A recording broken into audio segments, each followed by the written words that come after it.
Bonjour ou bonsoir, merci d'être avec nous. On sait qu'apparemment dans l'hémisphère nord, c'est un jour férié pour tout le monde, bon, en tout cas pour beaucoup d'entre vous. Donc, on tiendra cette session en anglais et en français. L'enregistrement sera partagé plus tard avec vous. Donc, aujourd'hui, on veut vraiment avoir une conversation avec vous. C'est pour ça qu'on a pris un créneau assez long pour rentrer dans le détail de vos questions si vous en avez, mais on n'est pas obligé d'aller jusqu'au bout, hein.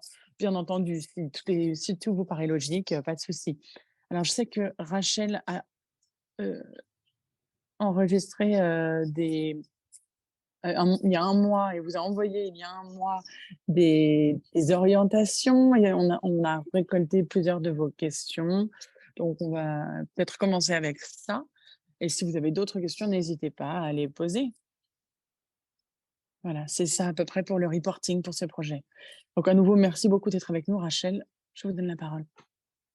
Bonjour à toutes et à tous. Merci d'être avec nous.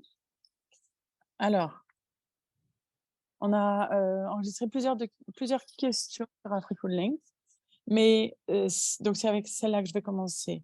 Et ensuite, on donnera la parole aux participants de cette session aujourd'hui.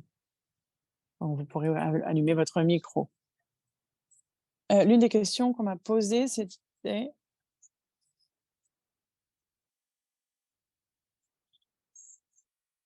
le person per man.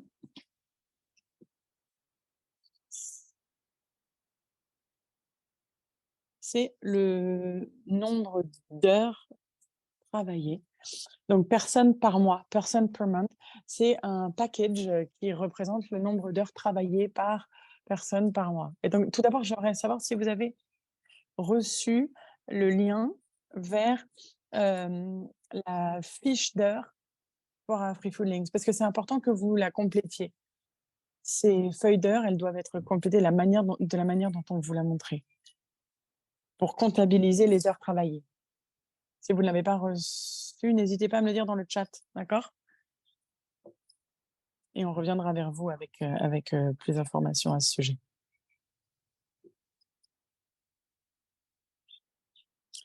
Par ailleurs, pour celles et ceux qui écoutent l'enregistrement plus tard, n'hésitez pas à envoyer par email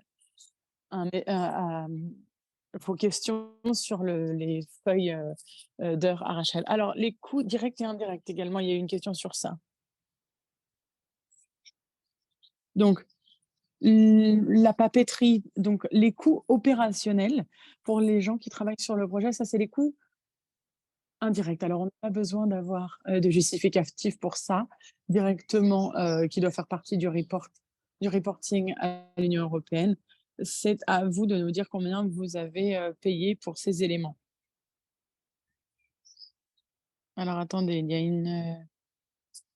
je lis ce qui est écrit dans le chat. Et les autres coûts, alors il y avait d'autres coûts, d'autres questions. Quels coûts sont couverts par cette ligne de budget? IT, publishing, imaging, traduction, audit, etc. Toutes les organisations ne font pas d'audit interne, par exemple. Donc ça, c'est pour les organisations qui sont à plus de 350 000 euros de coût de.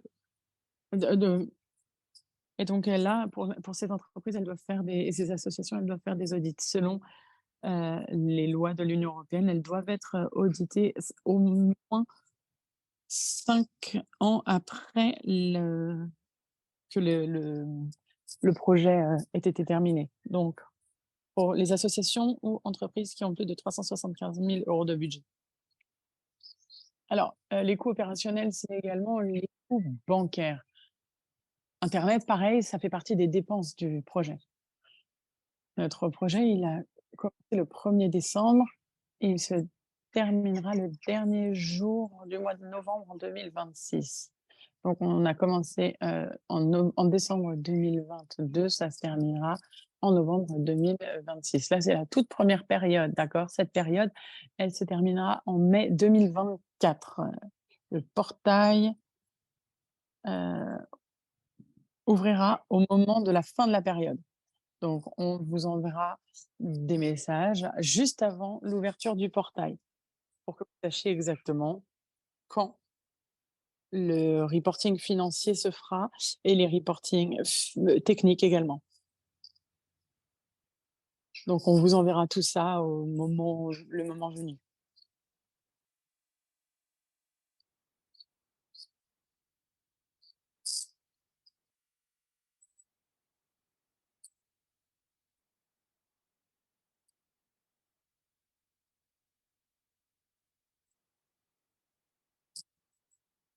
Alors, la première chose qu'on a envoyée à ça couvre les 18 premiers mois. On enverra de nouveaux documents pour couvrir les 18 mois suivants et les derniers 12 mois. D'ici le 15 juin, donc le mois prochain, hein, toute organisation doit avoir envoyé un rapport intermédiaire avec toutes les données pour qu'il n'y ait pas de problème à l'avenir. Donc on a besoin de tout ça.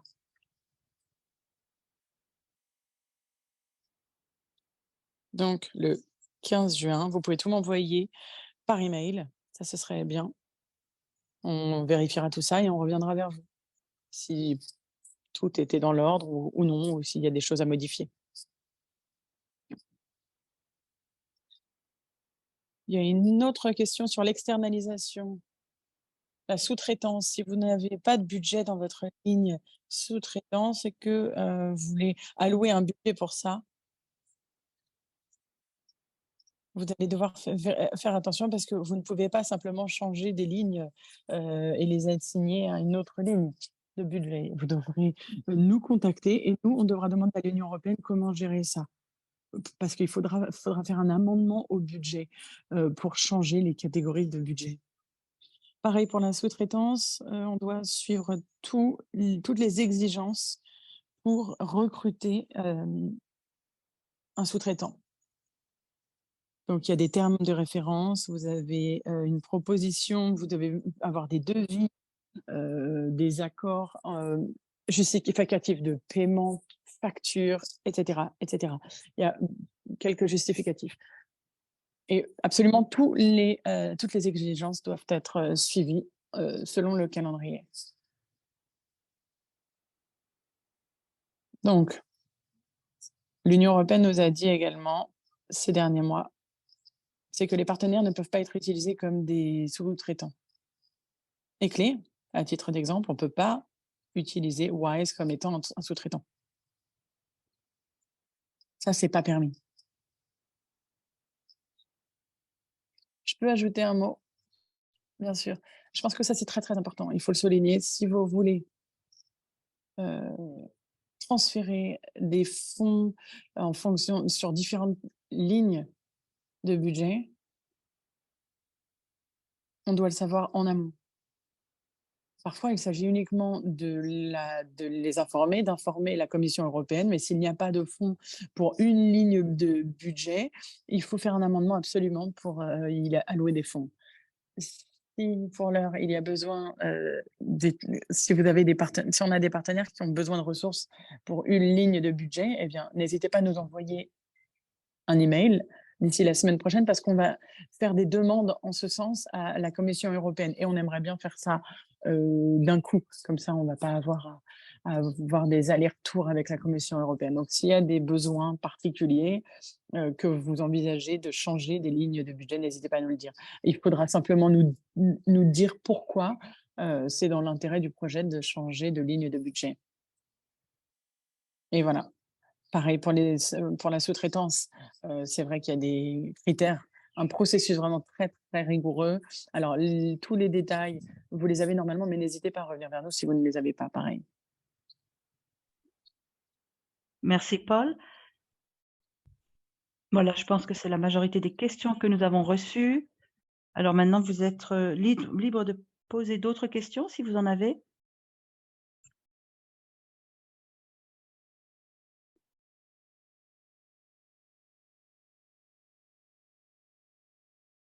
N'hésitez pas à poser d'autres questions.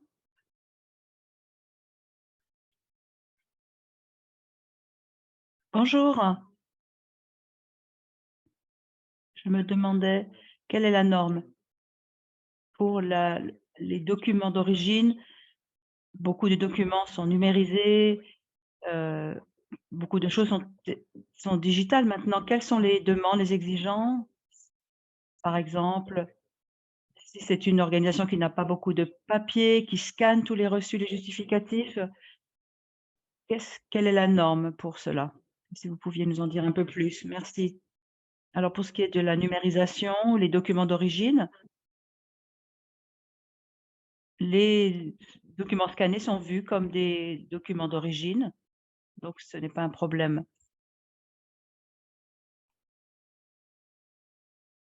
Donc si on imprime des documents dé digitaux, non, la question c'est surtout de savoir si c'est nécessaire ou est-ce que ça doit être on a plutôt tendance à faire des copies papier vers des papiers numériques. C'est assez onéreux pour nous d'imprimer des papiers, mais si ça vous convient de le faire, sous forme dématérialisée, c'est bon.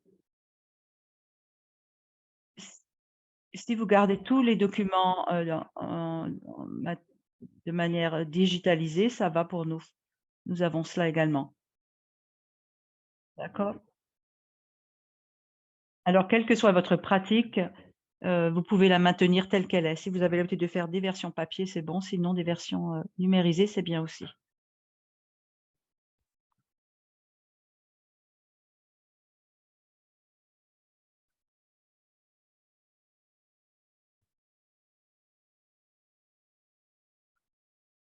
Bonjour, bonjour à tous. Une question rapide pour ce qui est du reporting. Est-ce que l'Union européenne est spécifique par rapport au taux de change utilisé? Est-ce que c'est basé sur le taux, le taux reçu lors des fonds reçus, du reporting? Et quelle est la politique concernant l'investissement des fonds? Première question, notamment concernant le taux de change. Si vous avez reçu des fonds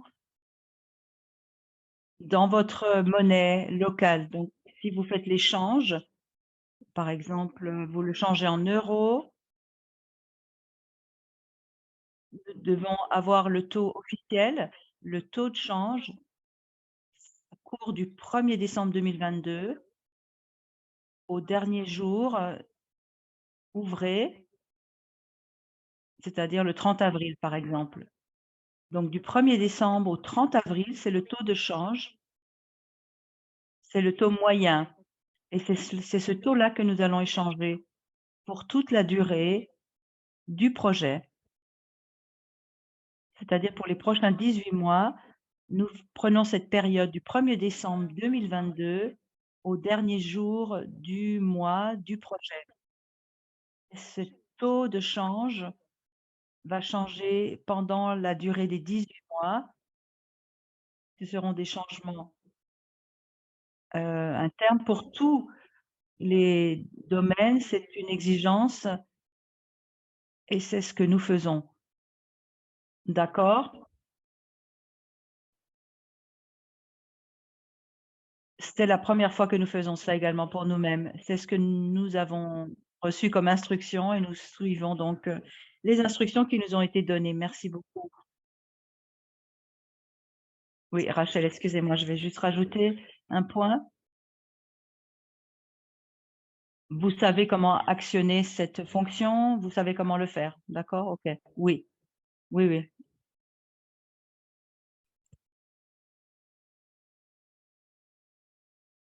Concernant la deuxième question, pour l'investissement des fonds reçus, est-ce qu'il y a des politiques particulières à ce sujet? Des documents peut-être à consulter?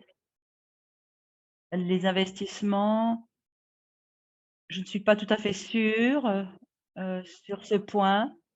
Je ne sais pas comment cela va, fonctionner, mais je reviendrai vers mon directeur financier pour, revenir vers vous ensuite.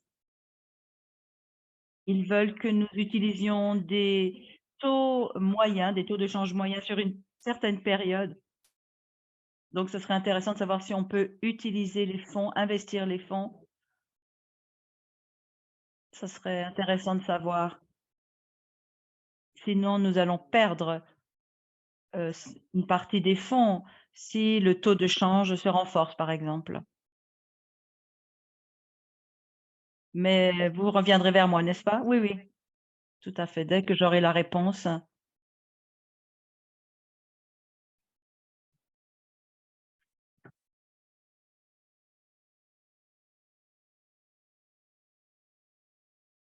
Une autre question? Anna? Bonjour. Concernant les fiches, d'horaires et les modèles que nous avons reçus, c'est ce que nous devons utiliser pour, faire le reporting? Vous avez parlé du rapport ou du reporting interne? Donc le modèle que vous avez envoyé plus la fiche horaire, c'est ça? La fiche des heures comptabilisée? Exactement, oui, c'est ça, merci. Nous voulons vérifier que tout le monde le fasse de la bonne manière. Nous ne voulons pas que le portail soit ouvert et que les choses ne soient pas conformes. Nous devons vérifier tous les reportings. Donc c'est pour veiller à ce que nous soyons tous à la même enseigne. Merci beaucoup.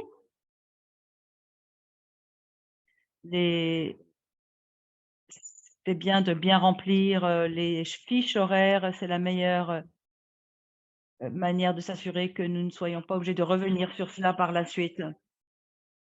Nous avons un système interne qui est un peu différent. Nous avions notre propre, système, mais nous utiliserons à présent, voilà, les fiches et les modèles que vous nous avez envoyés. Merci beaucoup.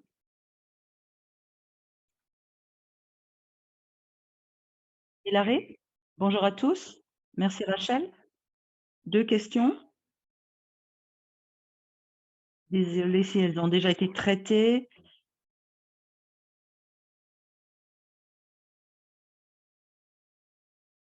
C'est aussi en lien avec le reporting financier. Ça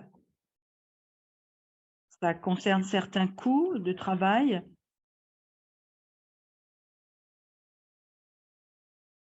Est-ce que c'est le projet qui prend cela en charge? Deuxième question,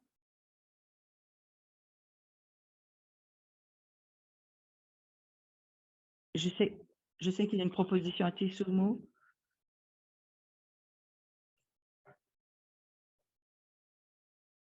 notamment concernant des frais. Il y avait un dîner de groupe. Est-ce que c'est quelque chose qu'on doit prendre en charge nous-mêmes ou est-ce que c'est pris en charge dans le projet?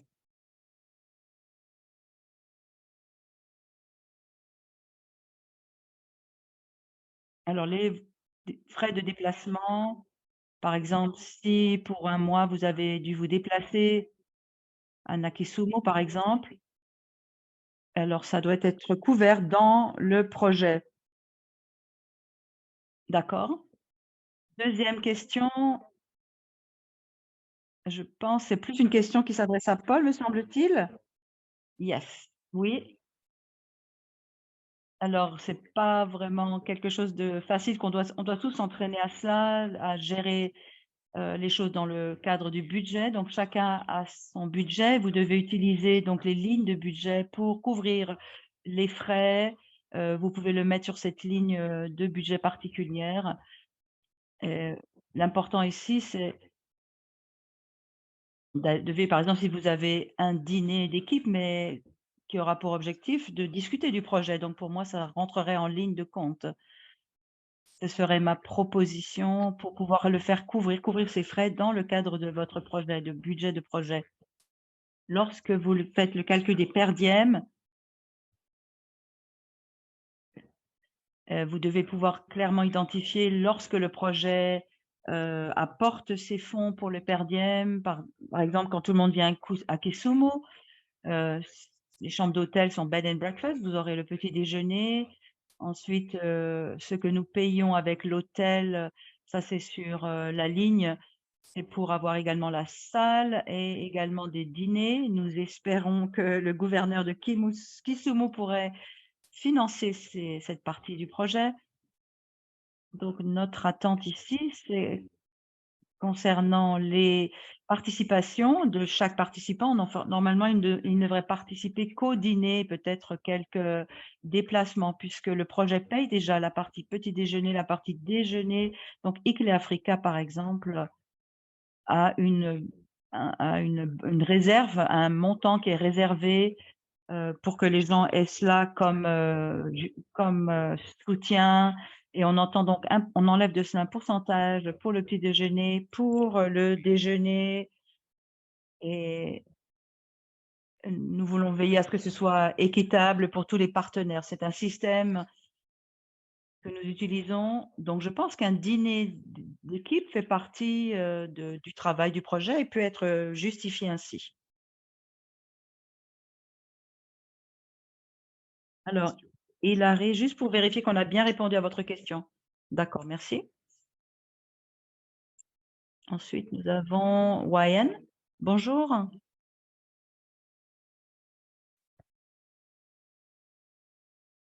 Nous avons des bureaux régionaux en Afrique de l'Ouest.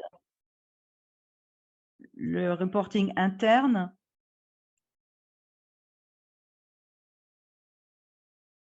L'interprète s'excuse, mais le son est très mauvais. Alors, pour ce qui est du reporting,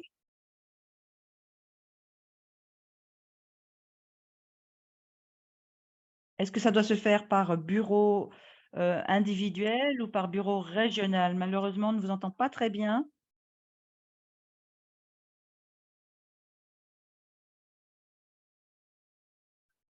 Nous avons 2 bureaux en Afrique de l'Ouest, 2 bureaux régionaux. Est-ce que chaque bureau régional va faire son propre reporting utiliser est-ce que vous voulez que ce soit consolidé ou est-ce que vous voulez que chaque bureau envoie son reporting individuellement? Je crois que j'ai compris à présent. 2 reportings séparés. Ça peut être, envoyé à notre bureau de cette manière. Tant que nous voyons bien que cela vient de la même organisation, c'est bon. Deuxième question.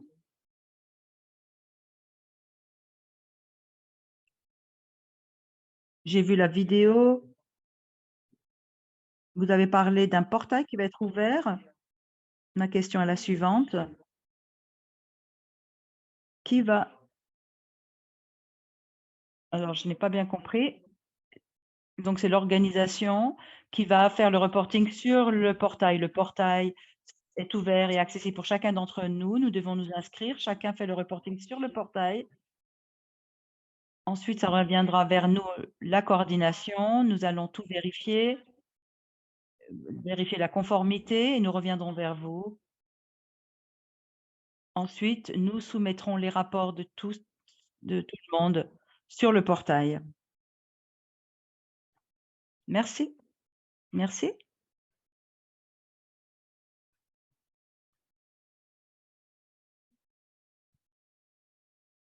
Gareth. 2 questions. Dans notre cas, nous avons donc, recruté des chercheurs et je pense qu'on peut remplir la fiche horaire au fur et à mesure que les personnes, hem, viennent, mais pour cette période de 18 mois, je ne suis pas une personne, financière, donc je suis peut-être un peu naïf dans ma question. C'est les recrutements qui ont lieu seulement maintenant. Donc en termes d'heures personnelles, il y aura peut-être, des heures supplémentaires, mais sur une période de 6 mois plutôt que 18 mois. Est-ce qu'on doit le raccrocher au cycle de 18 mois ou est-ce qu'on peut le faire sur la période de 6 mois? Deuxième question, je me demandais en tant que projet, si on pouvait avoir les critères de sélection pour les sous-traitants. Est-ce qu'on l'interprète de la même manière? Et on peut donc tirer, les directives de l'Union européenne. Est est-ce qui pour vérifier que nous fassions bien, les choses comme il faut, que nous ne les interprétions pas peut-être de notre propre manière. Voilà, je voulais juste m'assurer de cela.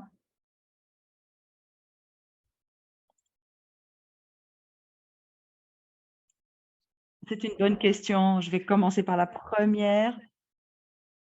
Donc si la personne a commencé par exemple en mai, c'est là lorsque vous commencez votre, reporting et votre fiche horaire. En tout cas, la fiche horaire ou la fiche des heures comptabilisées pour cette personne commencera à ce moment-là. Je ne comprends pas bien ce que vous voulez dire. Si on doit OK, je peux répondre à ça, dit Paul. Merci. Moi-même, je ne comprends pas trop bien ce que je dis, désolée.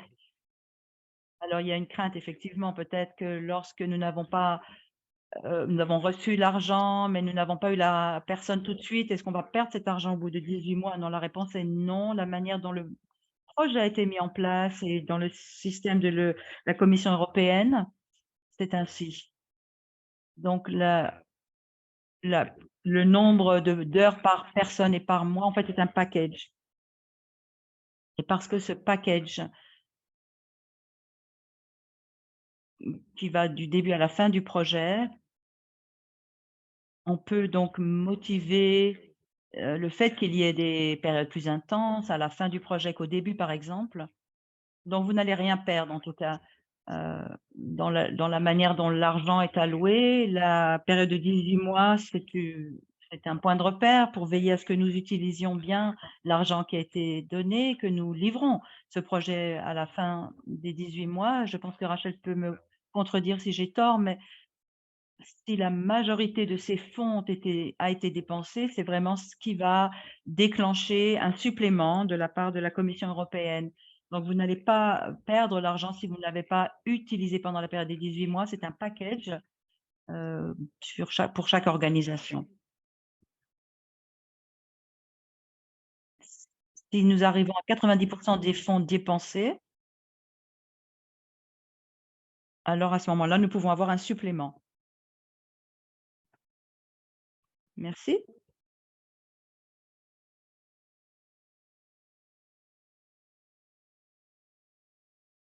Bonjour.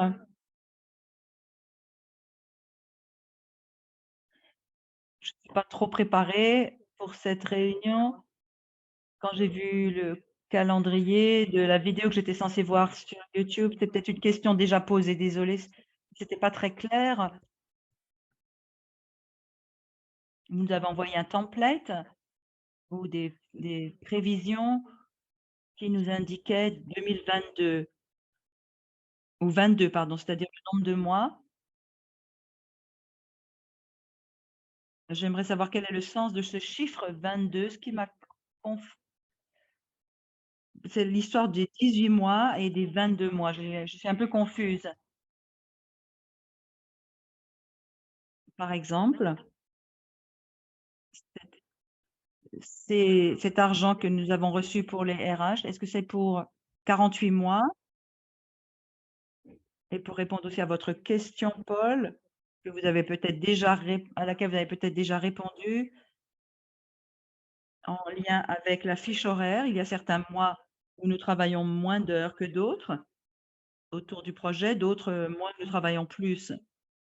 Donc ce montant qui est alloué par mois, est-ce que cela change? Comment est-ce qu'on le justifie en termes de reporting financier? C'est là où j'ai un peu de confusion dans mon esprit. Est-ce que vous voulez que je réponde à la question, Rachel? Alors le budget qui vous a été envoyé, c'est le montant alloué total pour le projet et vous auriez dû recevoir des indications, par rapport à ce premier paiement. Ensuite, il y aura un deuxième paiement qui sera fait dans les 18 mois, selon ce que vous aurez déjà dépensé et ensuite vous aurez un paiement final à la fin du projet. Le budget qui vous est alloué, c'est le budget alloué pour l'ensemble du projet. Donc ces ressources doivent être projetées sur l'ensemble du projet. Alors pour ce qui concerne les fiches horaires, il faut que cela puisse, correspondre aux heures travaillées. Si lors d'un mois, vous n'avez pas beaucoup travaillé, ça peut être 0. Si vous avez beaucoup travaillé le mois suivant, ça peut être 100 des heures qui sont travaillées et cela va rentrer en compte dans l'ensemble, dans l'ensemble du budget qui a été alloué pour le projet. Est-ce que c'est clair pour vous? Oui, merci. Ce qui est un peu ce qui m'interpelle, c'est parce que nous n'avons pas des personnes qui travaillent uniquement pour, ce projet. Par exemple, une personne de l'administration financière qui travaille avec nous pendant un mois, qui passe 2 heures par mois sur ce projet, un autre mois plus. Lorsque nous faisons le reporting financier, est-ce que nous utilisons ces heures-là pour déterminer le taux sur la base du salaire ou comment est-ce que nous répartissons, le budget qui est alloué?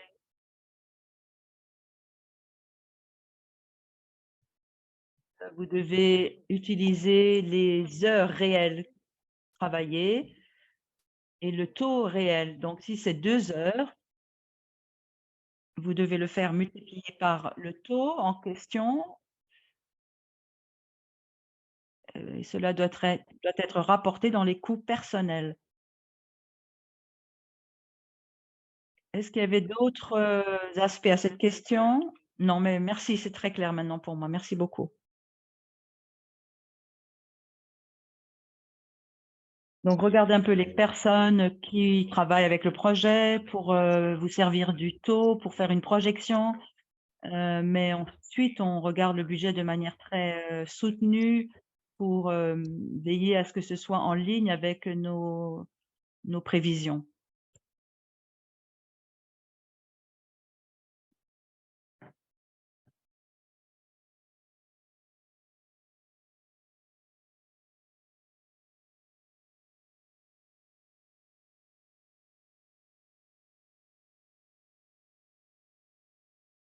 Est-ce qu'il y a d'autres questions, d'autres besoins de clarification, peut-être des préoccupations? Paolo nous envoie un message, qu'il a une mauvaise connexion. Est-ce qu'il faut soumettre les coûts ou les documents qui justifient, donc les justificatifs de coûts, en plus des rapports financiers intérim? Oui. Oui, il faut le faire, oui, merci. Comme c'est la première fois que nous allons faire cela pour tous les partenaires, nous voulons vraiment nous assurer que nous le faisons de la bonne manière à 100 heu, pour que lorsque nous allons rentrer dans le portail à la fin des 18 mois, tout soit bien clair. Nous avons des règles très strictes et nous essayons, de nous y retrouver les uns et les autres. Donc s'il vous plaît, oui, envoyez-nous les justificatifs des dépenses. Merci.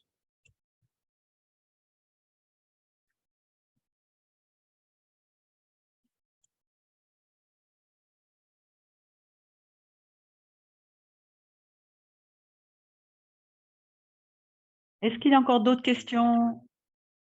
Peut-être des points que nous n'avons pas encore soulevés, des préoccupations, des choses sur lesquelles vous n'êtes pas très sûr, peut-être des choses qui manquent aussi de notre part que nous n'avons pas envoyées.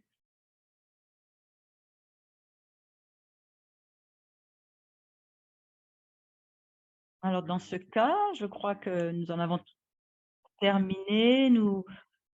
Nous attendons avec impatience de recevoir donc ces rapports, intermédiaires, pour qu'on soit tous à la même enseigne. Merci de bien vérifier tous les documents. Merci de veiller à ce que vos équipes soient bien au courant de tout cela et nous pourrons encore venir, en aide si besoin.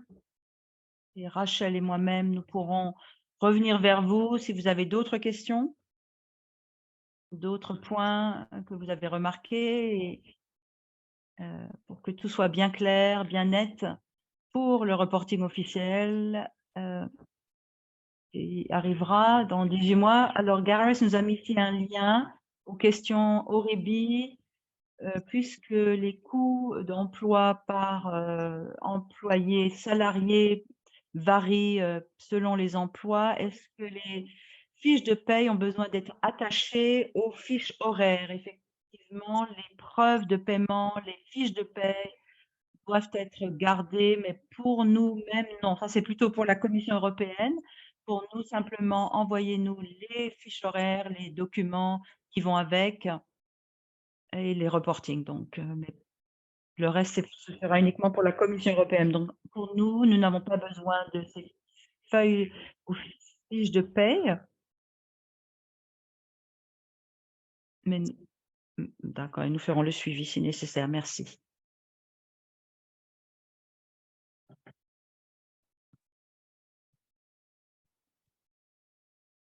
Je veux vraiment vous donner suffisamment d'espace. S'il y a encore d'autres questions, aucune question n'est trop stupide. C'est pas forcément évident. Donc, tout ce qui peut aider à clarifier ces points, si nous pouvons répondre, nous le ferons. Si nous ne pouvons pas y répondre, nous verrons avec la Commission européenne. Donc, nous vous laissons le temps suffisant pour poser les questions, mais n'hésitez pas si vous avez d'autres questions par la suite, vous êtes frustré sur un point, vous n'arrivez pas vous ne savez pas comment faire, n'hésitez pas à nous envoyer un message. Nous ferons de notre mieux pour vous soutenir et apporter toute l'aide nécessaire pour que les choses se fassent aussi simplement que possible. Alors, je laisse encore quelques minutes de silence si quelqu'un veut prendre la parole. Sinon, on peut se dire au revoir pour le moment, si ça vous va.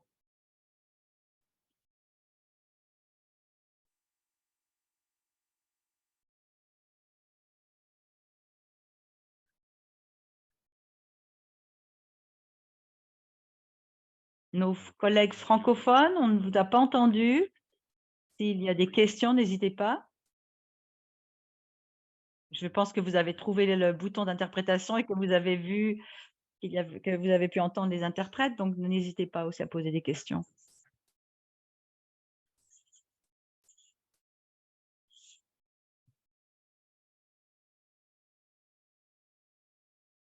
Bon, dans ce cas, je crois, Rachel, est-ce qu'il y a autre chose à dire avant de conclure cette réunion? Sinon, juste pour dire merci à toutes les personnes qui s'occupent des finances, toutes les personnes qui ont participé à ce temps de questions-réponses. Si vous n'avez pas encore vu la vidéo, s'il vous plaît, faites-le rapidement. Parce que ça couvre tous les points concernant le portail. Il faut vraiment qu'on sache tous comment cela va fonctionner. On est tous là pour apprendre en même temps. Alors, merci. Merci Rachel, merci à tous. Gareth, je vois votre commentaire également concernant les sous-traitants, donc on va en prendre compte également. Merci beaucoup à tous et à tout à l'heure pour la réunion de consultation. Sinon, bon week-end à tous. Merci, merci, merci. Au revoir. Au revoir.